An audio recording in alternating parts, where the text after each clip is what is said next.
இந்த இடி ரைட்ல முன்னாடியே சொல்லிட்டாங்க 1000 கோடி ஊழல் உள்ள வந்த கணக்கே இல்லை. இதனால இதில் எந்த அளவுக்கு தமிழ்நாடு அரசாங்கத்துக்கு நஷ்டம் இதெல்லாம் இருக்கு.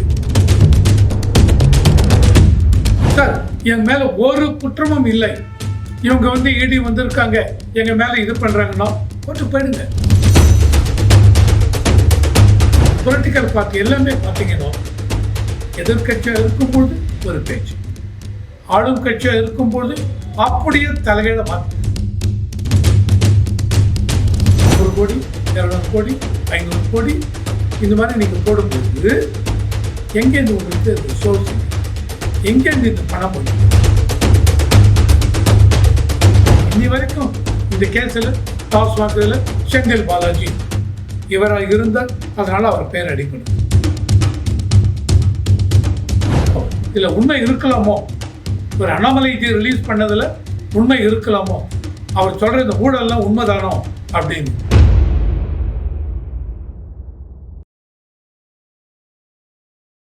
ரிப்போர்ட்ஸ் நவ் நேயர்களுக்கு அன்பு வணக்கம். இன்னைக்கு நம்ம எதை பத்தி பார்க்க போறோம் அப்படின்னு பாத்தீங்கன்னா, தமிழகத்துல பல்வேறு இடங்கள்ல இடி ரைட் இன்னைக்கு நடந்திருக்கு. இது குறித்து அரசியல் விமர்சகர் ரவிசங்கர் அவர்களிடம் பேச உள்ளோம். வணக்கம் சார். வணக்கம். ரவிசங்கர், துக்ளக் வாசகர் குழு பேசுகிறேன். தமிழகத்துல இன்னைக்கு அதிகாலையில பல்வேறு இடங்கள்ல இடி ரைட் நடந்திருக்கு. எங்கெல்லாம் இந்த இடி ரைட் நடக்குது, இதன் பின்னணி என்ன? இன்னைக்கு நடந்தது கொஞ்சம் லேட்டாக வந்திருக்குன்னு நினைக்கிறேங்க. லேட்டாக நடந்திருக்கு. எதனால் லேட்டு அப்படிங்கிறன்னா, ஏப்ரல் 25ஆம் தேதி ஹைகோர்ட்டு ஜட்ஜ்மெண்ட் கொடுத்தாச்சு. ஏன்னா இவங்க மார்ச் 15, 18 தேதிக்கு சென்னையில் தமிழ்நாட்டு அரசாங்கம் இடி டாஸ்மாக் மேலே, டாஸ்மாக் அஃபிஷியல்ஸ் மேலே இடி ரைடு பண்ணக்கூடாது அப்படின்னு சொல்லி கேஸ் போட்டாங்க. அந்த கேஸ் சுப்ரீம் கோர்ட் போச்சு. இங்கே அப்படி வந்தது. கடைசியாக ஏப்ரல் 25ஆம் தேதி நீதிபதிகள் SM சுப்பிரமணியம் அண்டு ராஜேஷ் சேகர் இவங்க சொல்லிட்டாங்க இடி ரைடு பண்ணலாம் அப்படின்னு. இன்னைக்கு என்ன, மே 14, 20 நாள் ஆச்சு ஜட்ஜ்மெண்ட் இந்த 20 நாள் எதனால இடி ஜட்ஜ் ரைடை தொடங்கவில்லை அப்படின்னு ஒரு பெரிய இதுவாக இருக்கு. ஏதாவது இடிக்கு ஏதாவது ப்ரெஷர் இருந்ததா, ஏன் இடி பண்ணவில்லை அப்படிங்கிற ஒரு கொஸ்டின் மார்க்காக இருக்கு. ஓகே, எனியோ பெட்டர் லேட் தென் நெவர் அப்படிம்பாங்க. அதனால் 20 நாள் ஆயிடுத்து. இன்னைக்கு ஏடிஐ ரைடு பண்ணிருக்காங்க. சென்னையில் தெனாபேட், மணப்பாக்கம், சூளைமேடு, இன்னும் ஒரு 8 லொக்கேஷன் நம்ம இதில் சென்னையில் எடுத்திருக்காங்க. இந்த 8 லொக்கேஷனில் பார்த்தீங்கன்னா மெயினாக மணப்பாக்கத்தில் டாஸ்மாக் அஃபிஷியல் விசாகன் அப்படின்னு இருக்காரு, அவங்க வீட்டில் ரைடு. தேனாம்பேட்டில் ஒரு ப்ரொடியூசர் ஆகாஷ் அப்படின்னு, டான் பிக்சர்ஸ், அவங்க அந்த ப்ரொடியூசர் யார் அப்படின்னு பார்த்தீங்கன்னா, இவருடைய தந்தை ஒரு தொழில் அதிபர் அப்படிங்கிறாங்க. அண்டு இவருக்கு ரீசெண்டாக இப்போ மேரேஜ் ஆயிடுச்சு. அந்த மேரேஜ் யாரோடுன்னு அப்படின்னு பார்த்தீங்கன்னா, கவின்கார்னு ஒரு பெரிய ஆர்கனைசேஷன் இருக்குது. அந்த ஃபேமுடைய இவர் ஓனர் யாருன்னு பார்த்தீங்கன்னா CKR அப்படிம்பாங்க. அந்த CKR மூக்கா முத்து அப்படின்னு கலைஞர் கருணாநிதி அவர்கள் இருந்தார் இல்லையா, அவருடைய முதல் மகன் மூக்கா முத்து. அந்த மூக்கா முத்து அவர்களுடைய சன்னின்லா தான் இந்த CKR. அந்த CKRுடைய மகளை தான் இந்த ஆகாஷ்க்கு கல்யாணம் பண்ணிட்டு இருக்காரு. அந்த ஆகாஷ் கூட நான் சொன்னேன் அவங்க அப்பா தொழில் அதிபர். பட் இந்த ஆகாஷுக்கும் இவர் இருக்கார், நம்ம அன்பில் மகேஷ் இருக்கார் இல்லையா மந்திரி, அவர்களுக்கு இவர் சொந்தக்காரர் அப்படி உறவினர் அப்படின்னு இப்போ பத்திரிகையில் போட்டிருந்தாங்க. இதெல்லாமே பத்திரிகையில் வர செய்தி தான். ஸோ அவரே இன்வால்வ்டு. இதை தவிர TASMAC officials madam Sangeetha and இவர் ராமதுரைன்னு ஒருத்தர், இவர் எல்லார் வீட்லேயும் ரைடு நடந்திருக்கு. அதனால் இந்த ரைடருடைய பின்னணி என்ன அப்படின்னும் 2017 2021 முடிய இந்த டாஸ்மாக் இதில் ஊழலில் 41 FIR ஃபைல் பண்ணிருக்கு. அந்த FIR பேஸ் பண்ணி தான் ஒரு இடி உள்ளே வராங்க அப்படின்னும் ஒரு FIR இருக்கணும். அந்த எஃப்ஐஆர் பேஸ் பண்ணி தான், அந்த 41 எஃப்ஐஆர் பேஸ் பண்ணி தான் இடி ரைடு பண்ணிருக்காங்க. இந்த இடி ரைடில் முன்னாடியே சொல்லிட்டாங்க 1000 கோடி ஊழல் நடந்திருக்கு அப்படின்னு. என்ன ஊழல் அப்படின்னும், டெண்டர் அலோகேஷன், இந்த எந்த அளவுக்கு ப்ரொடியூஸ் பண்ணாங்க, எந்த அளவுக்கு சேல் பண்ணாங்க, அதில் வந்து ரிப்போர்ட் மேட்ச் ஆகலை. நீங்கள் 1000 இதை ஒரு 10,000 லிட்டர் 1,00,000 லிட்டர் ப்ரொடியூஸ் பண்ணோம், 1,00,000 லிட்டரும் சேலுக்கு இருக்கா, இல்லை 50,000 லிட்டர் சேல் ஆச்சுன்னா மீதி 50,000 பேலன்ஸ் இருக்கா, இது மேட்ச் ஆகலை, ரீகன்சல் பண்ண முடியல. அதனால் இவங்க என்னென்னா, சிலது வந்து டைரெக்டாக கவர்மெண்ட் பாருக்கு வந்திருக்கு, சிலது வந்து உள்ளே வந்த கணக்கே இல்லை.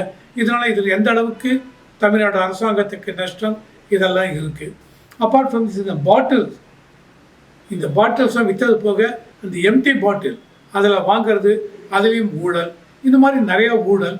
இதனுடைய ஊழல் வந்து 1000 கோடிக்கு மேலே இருக்குன்னு முன்னாடி சொல்லி, அதுதான் இந்த ரைடுடைய பின்னணி. தொடர்ந்து திமுக அமைச்சர்கள் மீது அமலாக்கத்துறை சோதனை, இதை நீங்க எப்படி பாக்குறீங்க சார்? ஏன்னா தொடர்ச்சியா திமுக அமைச்சர்கள் மீது மட்டும் இந்த அமலாக்கத்துறை வந்து சோதனை நடத்துது, அது ஏன்? இதுல எந்த விதத்திலும் நான் அரசியலை பார்க்க மாட்டேங்க. திமுக அமைச்சர்கள் மீது மட்டும்தான் இருக்குன்னா, திமுக அமைச்சர்கள் நீங்க பாத்தீங்கன்னா, துரைமுருகன் அவர் வீட்டில் இருந்தது, அவருடைய மகன் கதிரானந்த் வீட்டில் நடந்தது. 2 மாதம் முன்னாடி மினிஸ்டர் KN நெஹ்ரு அவங்க வீட்டில், தென் KN நெஹ்ரு அவர் தம்பி, அவர் ட்ரூ வேல்யூ ஹோம்ஸ்ன்னு பெரிய அந்த ரியல் எஸ்டேட் இது அதனுடைய ஓனர், அவர் வீட்டில் இருந்தது. KN நெஹ்ருவுடைய மகன் மிஸ்டர் அருண் நெஹ்ரு, அவர் எம்பியாக இருக்கார், அவருடைய வீட்டில். தென் மிஸ்டர் பொன்முடி, தென் அவருடைய மகன் கௌதம் சிகாமணி, தென் இந்த மாதிரி நிறைய பேர் இதில் நடந்திருக்கு. இந்த மாதிரி நடக்கும்பொழுது எந்த ஒரு இதுலையும் சார் என் மேலே ஒரு குற்றமும் இல்லை, இவங்க வந்து இடி வந்திருக்காங்க எங்கள் மேலே இது பண்ணுறாங்கன்னா கோர்ட்டுக்கு போயிடுங்க, ஒரு தப்பும் இல்லை. கோர்ட்டுக்கு போங்க, கோர்ட்டுக்கு போயிட்டு ரெஸ்ட்ரைன் பண்ணுங்க. இடி வந்து இப்போ சொன்னாங்க இல்லையா, தமிழ்நாட்டில் டாஸ்மாக் மேலே இவங்க ஆக்ஷன் எடுக்கக்கூடாது, ரைடு பண்ணக்கூடாதுன்னு தமிழ்நாடு அரசாங்கம் கோர்ட்டுக்கு போனாங்க. கடைசியில் கோர்ட்டில் வந்து முடியாதுன்ட்டாங்க. அந்த மாதிரி மினிஸ்டர் உங்கள் மேலே தவறு இல்லை அப்படின்னும், நீங்கள் போங்க. ஜெகத் ரசிகன் ஒரு எம்பியா அவர் இருந்தார், அவர் வீட்டில் என்ன பண்ணீங்க, மார்ச் வரை அவருடைய ஹாஸ்பிட்டலில் அங்கேருந்துல கோடிக்கணக்கு 10,000 கோடி 19,000 crores என்னமோ, அதுக்கு 950 கோடி டாக்ஸ் இது வரல, பணத்தை கட்டுனாங்க. எல்லாம் நடக்குதுங்க. ஸோ இடி ரைடு பூராவே இல்லை திமுக அமைச்சர்களை மட்டும் இது பண்ணி அவங்கள தான் அட்டாக் பண்ணுவோம் கிடையாது, அந்த மாதிரி கிடையாது. அதனால் யாரை இது அரசியல் இன்னைக்கு பார்த்தீங்கன்னு வச்சுங்க, இது ஒரு பெரிய இதுவாகிடுச்சுங்க. அதாவது எனி இடி ரைடு வந்தால் பொலிட்டிக்கல் வெண்டட்டா அப்படிங்கிறாங்க. இது it is not a political Vendetta. இவங்க கொண்டு வந்திருக்காங்க, இவ்வளவு கோடி பிடிச்சிருக்கும், இவ்வளவு இன்கிரிமினேட்டிங் டாக்குமெண்ட் பிடிச்சிருக்கோன்னு சொல்கிறாங்க இடி. அதை பேஸ் பண்ணி இடி தனியாக EFIR போடுறாங்க. கோர்ட்டுக்கு போகிறது செந்தில் பாலாஜி மேலே எடுத்தாங்க. அவர் 15 மாதம் உள்ளே இருந்தார். அவர் இப்போ கோர்ட்டு வந்து அக்யூட்டாக பண்ணாங்க, இல்லை பெயில் கொடுத்துருக்காங்க, கரெக்டாக அக்யூட் ஆகல. ஸோ அப்போ செந்தில் பாலாஜி மேலே இடி எடுத்த ரைடு, CBI ரைடு பொலிட்டிக்கல் வெண்டட்டாவா? இல்லை. அந்த மாதிரி இவங்க டிஎம்கே சொல்கிறாங்க, டிஎம்கே மினிஸ்டரை மட்டும் நோக்கி இருக்கு, இல்லை, it is not a political Vendetta. அந்த மாதிரி இருந்தால் இவங்க கோர்ட்டுக்கு போகலாம். நேத்து பாத்தீங்கன்னா டாஸ்மாக் வழக்கு வந்து உயர் நீதிமன்றத்துக்கு வந்திருக்கு. இந்த வழக்குல நீதிமன்றம் என்ன சொல்லுது சார்? அதான் ரைடு பண்ணலாம்னு சொல்லிட்டாங்களே. ஏப்ரல் 24 இந்த ஜட்ஜ்மெண்ட் கொடுத்தது ஏப்ரல் 25 தேதி. அதை நான் ஆரம்பத்தில் சொன்னேன். ஏப்ரல் 25ஆம் தேதி இதனுடைய பின்னணி பார்த்தீங்கன்னா மார்ச் 5, 7 ரைடு பண்ணிருக்காங்க, இடி ரைடு. உடனே மார்ச் 15 தேதி வாக்கில் தமிழ்நாடு அரசாங்கம் இவங்க இவ்வளவு டீப்பாக உள்ளே போகும்போது, இல்லை இடி ரைடு பண்ணக்கூடாது, டாஸ்மாக்ங்கிறது ஒரு entity, it is not an individual, இது ஒரு என்டைட்டி, அது மேலே இவங்க ரைடு பண்ணக்கூடாது அப்படின்னாங்க திமுக கழகம். நான் கேட்குறேன், இதே திமுக கழகம் 2015-16 அதில் அப்போது சீஃப் செக்ரட்டரி அவருடைய செக்ரட்டேரியட்டை சீஃப் செக்ரட்டரி ரூம் அப்போ ஏடிஎம்கே ஆட்சியில் இருந்தாங்க, அதை ரைடு பண்ணாங்க. அப்போ திமுக எதிர்கட்சியாக இருந்தாங்க. அப்போ எதிர்கட்சியாக இருக்கும்போது அதை கண்டம் பண்ணாங்களா?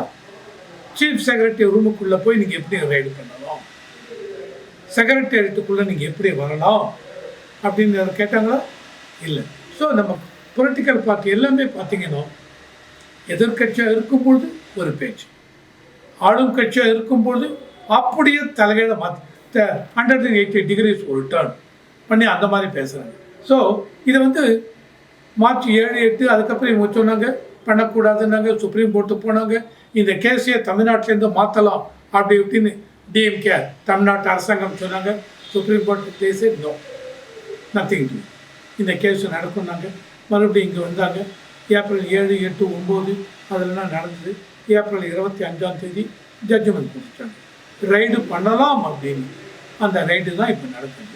அந்த ரைடுடைய இதுதான் ஜட்ஜ்மெண்ட் கொடுத்ததுக்கப்புறம் அந்த ரைடு தான் இது. இந்த ரைடு முடிஞ்சு இன்றைக்கி இன்னும் போயிட்டுருக்கு. மார்னிங்கே ஆரம்பித்தாச்சு. இது முடிஞ்சதுக்கப்புறம் என்ன மாதிரி டாக்குமெண்ட் என்னென்ன கிடச்சிது இந்த ரைட்டில். இப்போ நான் சொன்ன ஆகாஷ் அப்படின்னு, இப்போ அவங்க என்ன பண்ணுவாங்க, ஆகாஷ் அவர் வந்து ஒன்லி ஃபில்ம் ப்ரொடியூசர். அவர் மேலே இந்த டாஸ்மாக் ஊழல் பின்னணி கீழே அவர் எதுக்கு ரைட் பண்ணாங்க தெரியாது இல்லையா? ஸோ எதுக்காக அவரை ரைட் பண்ணாங்க? மேபி இடிக்கு இன்ஃபர்மேஷன் வந்திருக்கலாம். என்ன அப்படின்னா, இப்போ ஆகாஷ் இவர் வந்து ஒரே சமயத்தில் 4-5 சினிமா ப்ரொடியூஸ் பண்ணுறாரு. அதெல்லாம் பெரிய பெரிய ஆக்டர்ஸை வச்சு ப்ரொடியூஸ் பண்ணுறாரு. அந்த மாதிரி ப்ரொடியூஸ் பண்ணும்போது ஒவ்வொரு ஆக்டர்ஸ்க்கும் 20 கோடி, 30 கோடி, 50 கோடி depending on the star rating கொடுக்குறாங்க. அப்போ 4-5 படம் எடுக்கிறீங்கன்னா எவ்வளோ மூலதனம் போடுவீங்க? 100 கோடி, 200 கோடி, 500 கோடி இந்த மாதிரி நீங்கள் போடும்பொழுது எங்கேருந்து உங்களுக்கு அந்த சோர்ஸ் எங்கேருந்து இந்த பணம் வந்து? பேங்க்லலாம் போனீங்கன்னா 500 கோடி சினிமா ப்ரொடியூஸ் பண்ண போகிறேன் கொடுங்கன்னா அவளை ஈஸியாக கொடுக்க மாட்டாங்க. இவங்க அப்பா தொழிலதிபர் அப்படின்னா இவங்க அப்பாவுக்கு எவ்வளோ வருஷமாக இந்த தொழிலில் இருக்கார், இண்டஸ்ட்ரி வச்சுருக்கார், என்னென்ன ப்ரொடியூஸ் பண்ணிருக்கார், எவ்ரி இயர் எவ்வளோ கோடி டேர்ன் ஓவர், எவ்வளோ கோடி நெட் ப்ராஃபிட், இவருடைய சொத்து 500 கோடியோ 1000 கோடியோ 300 கோடியோ. எங்கள் வீட்டுக்கு எங்களுக்கே இவ்வளோ சொத்து இருக்குது, அதை வச்சு தான் நாங்கள் ப்ரொடியூஸ் பண்ணுறோம். Very good, no problem. ஆனால் இடி உள்ளே வந்திருக்கிறதுனால இடிக்கு இன்ஃபர்மேஷன் கிடைச்சிருக்கணும், இவரை இன்வால்வ் பண்ணி. இல்லை, இவர் கொண்டு வர பணம் இது வந்து இந்த இது மூலம் வந்த பணம் தான், மணி ட்ராயல், டாஸ்மாக் ஊழல் மூலம் வந்த பணம். அந்த பணத்தை தான் இவர் இன்வெஸ்ட் பண்ணுறார்.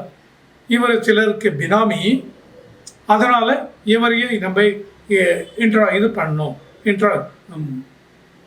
இன்ட்ராகேஷன் வளையத்துக்குள்ளே கொண்டு வரணும் அப்படிங்கிற நோக்கத்தில் இடி வந்திருக்கலாம். ஓகேவா? அதனால தான் இந்த தனுஷ் அவர் மேலேயும் ஆகாஷ் மேலே இவங்க உள்ளே கொண்டு வந்திருக்காங்க.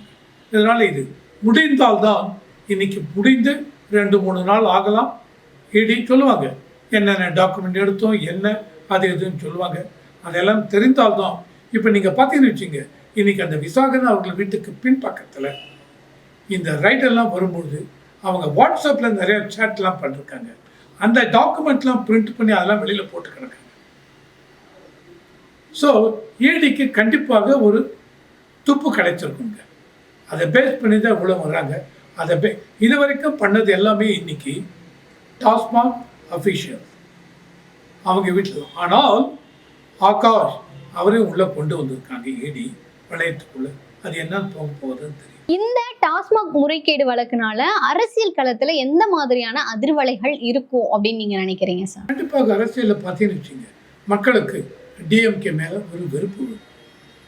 ஏன்னா டிஎம்கே அப்படின்னு பார்க்கும்பொழுது ஆரம்பத்திலிருந்தே இன்னைக்கு 5வது வருஷம் மக்களுக்கு அந்த அளவுக்கு பெண்களுக்கு பாதுகாப்பு இல்லை, முதியோர்களுக்கு பாதுகாப்பு இல்லை, பாக்சோ கேஸ் நிறைய நடக்கிறது. இதை தவிர ஊழல் ஊழல் ஊழல். அண்ணாமலை அவர் பிஜேபி இருக்கிறது DMK file 1, file 2, file 3, file 4 எல்லாமே போட்டிருந்தார். அப்பயே டிஎம்கே என்ன பண்ணிருக்கணும், இல்லை இவ்வளவு நீங்கள் போடும்பொழுது உங்கள் இதுக்கு நான் வந்து கோர்ட்டில் கேஸ் போடுறேன், அண்ணாமலைக்கு ரிலீஸ் பண்ணுற இந்த ஃபைல்ஸ் எதுலேயுமே உண்மை இல்லை அப்படின்னு சொல்லிட்டு கோர்ட்டுக்கு போயிருக்கணும். அன்றைக்கி அதை அண்ணாமலை ரிலீஸ் பண்ண ஃபைல்ஸ் எல்லாத்தையும் ஒன்றும் இல்லாமல் பண்ணிருக்கணும். கோர்ட்டில் ஸ்டே ஆர்டர் வாங்கியிருக்கணும். கோர்ட்டுக்கு போயிருந்தால் கோர்ட்டும் கேட்டிருப்பாங்க, நீ என்ன பேசிஸ் அண்ணாமலைக்கே நீங்கள் போடுறீங்க அப்படின்னு. இவங்க அதுக்கு ஒன்றுமே ஆக்ஷன் எடுக்கலை, யார் டிஎம்கே. அப்போ என்ன ஆகுது, மக்களுக்கு என்ன தோணும், ஓ இதில் உண்மை இருக்கலாமோ, ஒரு அண்ணாமலைக்கு ரிலீஸ் பண்ணதில் உண்மை இருக்கலாமோ, அவர் சொல்கிற இந்த ஊழல்லாம் உண்மைதானோ அப்படின்னு. இதை தொடர்ந்து சோ மெனி அஃபீஷியல்ஸ் மேலே, மினிஸ்டர்ஸ் மேலே அன்பில் மகேஷ் ஆகட்டும், பொன்முடி ஆகட்டும், செந்தில் பாலாஜி ஆகட்டும், துரைமுருகன் அவர்கள், KN நெஹ்ரு, AV வேலு, எவ்வளோ பேர்.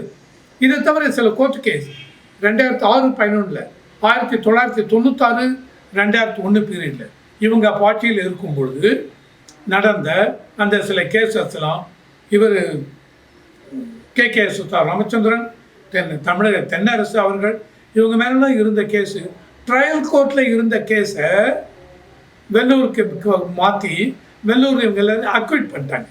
இவங்க வருமானத்துக்கு அதிகமாக சேர்த்த சொத்து வழக்கில் இவங்களை விடுதலை பண்ணாங்க.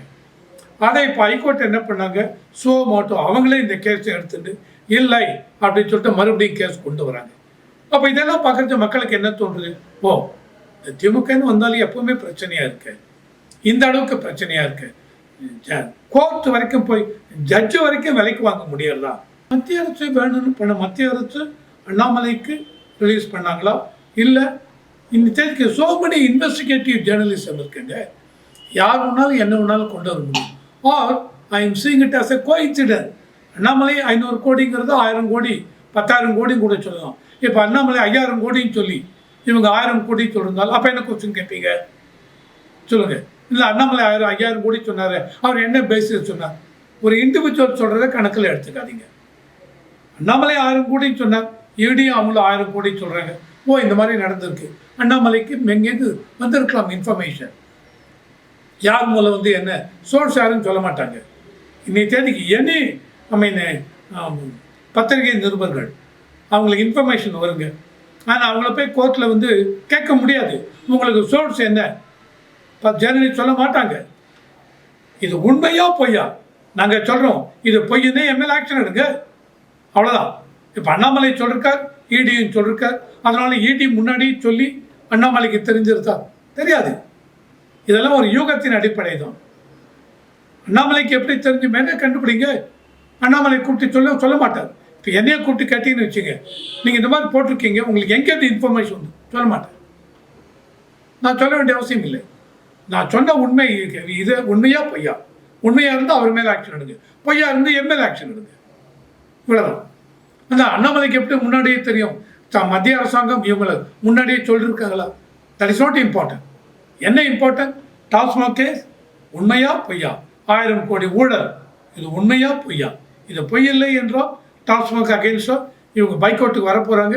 நீங்கள் சொல்லுங்கள் 1000 கோடியெல்லாம் கிடையாது, ஒன்றுமே இல்லைன்னு சொல்லுங்க. அதுதான் முக்கியம். இந்த வழக்குல யார் யார் சிக்குவா அப்படின்னு நீங்க நினைக்கிறீங்க சார்? இது $1 மில்லியன் கொஸ்டின். அந்த மாதிரிலாம் சொல்ல முடியாது. ஒரு யூகத்தின் அடிப்படையில் போகும்போது செந்தில் பாலாஜியும் முன்னாடியே இருக்க, செந்தில் பாலாஜி இருக்கு. இவரை தவிர இது யார் யாருக்கு போயிருக்கும்? முதல்வருக்கு போயிருக்குமா, இங்கே போயிருக்குமா, மற்ற மந்திரிகளுக்கு போயிருக்குமா? அந்த மாதிரி யூகத்தின் அடிப்படையில் கொண்டு வர மாட்டேன். ஏன்னா நடந்திருக்கு. இது முடிந்ததுக்கு அப்புறம் ரொம்ப டீப்பாக உள்ளே போவாங்க. இந்த மணி ட்ரை, பணப்பட்டுவாடா, பண பரிமாற்றம், அது ரொம்ப டீப்பாக உள்ளே போவாங்க. ஈடி உள்ளே போயிட்டு அங்கே போய் பிடிப்பாங்க. கடைசியில் ஒரு டெட் எண்ட் வரும். அந்த டெட் எண்டில் தான் உண்மையான பயனாளி அங்கே இருப்பார், பெனிஃபிஷியரி. அந்த டெட் எண்டில் அவர் மாட்டுவார். ஸோ கிடைச்சாருன்னு வச்சுங்க, அது யாராக இருந்தாலும். இப்போ ஞாபகம் இருக்கா உங்களுக்கு? ஞாபகம் இருக்குன்னு நினைக்கிறேன். மதுகோடா அப்படின்னு ஒரு சிஎம்மாக இருந்தவர் ஜார்க்கண்டில், ஐ திங்க் எஸ் சிஎம்மாக இருந்தவர் மதுகோடான்னு.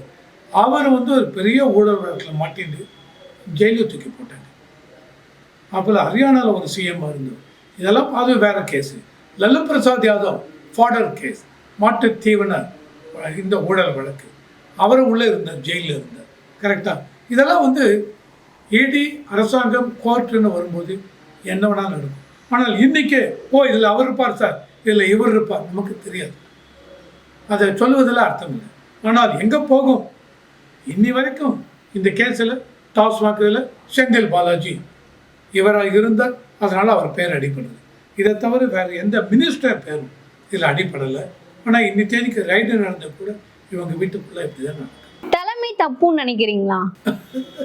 நான் தான் சொன்னேன், தலைமை தப்புங்கிறது நீங்கள் என்ன கேட்க வரீங்க புரியாது. தலைவர் முதல்வருக்கு எங்கே போகிறது? அவருடைய பேர் அதில் இருந்தால் இன்னி வரைக்கும் எந்த ஒரு இதுலேயும் இடி ரைட் ஆகட்டும், எந்த இதுலேயுமே முதலமைச்சர் அவர் ஃபேமிலி, அவருடைய சன்னின்லா அவருடைய மகன் துணை முதல்வர் இவங்களை நோக்கி எந்த விதத்திலையும் இடியோ யாரோ சிபிஐ ரெய்டோ நடக்கவில்லை. அந்த மாதிரி நடக்காது இருக்கிறச்ச மாமா அவர் இருப்பார், இவர் இன்வால்வ்டாக இருப்பார், அந்த மாதிரி சொல்ல முடியாது. ஆனால் கடைசியாக எங்கே போக போகிறது? கண்டிப்பாக இந்த அளவுக்கு 1000 கோடி ஊழல், ஒரு 10,000 கோடி ஊழல் ஒரு இதில் நடக்கிறது.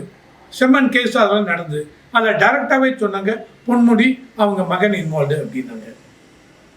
ஸோ ஆனால் சில கேஸ்லாம் நீங்கள் பார்த்தீங்கன்னு வச்சுங்க, அவங்களுடைய சொத்து மெடிக்கல் காலேஜ் எல்லாம் பார்த்தா ஒரு 100 கோடி 500 கோடிக்கு சொத்து பில்டிங்கே இருக்கும். ஆனால் இவங்க தலைமை தப்புமா? தலைவரை பொறுத்த வரைக்கும் இது வரைக்கும் முதல்வர் அவர் முன்னாடி இவங்க யாரையும் பாயிண்ட் அவுட் பண்ணி இடி ரைடோ சிபிஐ ரைடோ நடக்கவில்லை. எந்த விதத்திலையும் இன்கிரிமினேட்டிங் டாக்குமெண்ட்ஸ் கூட இவங்க கையை காமிச்சு நடக்கல. பின்னாடி ஃபியூச்சரில் போகலாமா, டீப்பாக உள்ளே போகும்போது இருக்கலாம், இருக்கலாம் தெரியாது. ஆனால் இன்னைக்கு ஆஸ் ஆன் டே பார்க்குறச்ச அவங்க மேலே ஒரு இதுவும் இப்போதைக்கு இல்லைங்கிறச்ச எந்த விதத்திலையும் யூகத்தின் அடிப்படையில் குறை சொல்ல குற்றம் சொல்ல முடியாது. இது வரைக்கும் நம்ம கேட்ட கொஸ்டினுக்கெல்லாம் ரொம்ப தெளிவா பதில் சொன்ன அரசியல் விமர்சகர் ரவிசங்கர் அவர்களுக்கு நன்றி. நன்றி சார். நன்றி, வணக்கம்.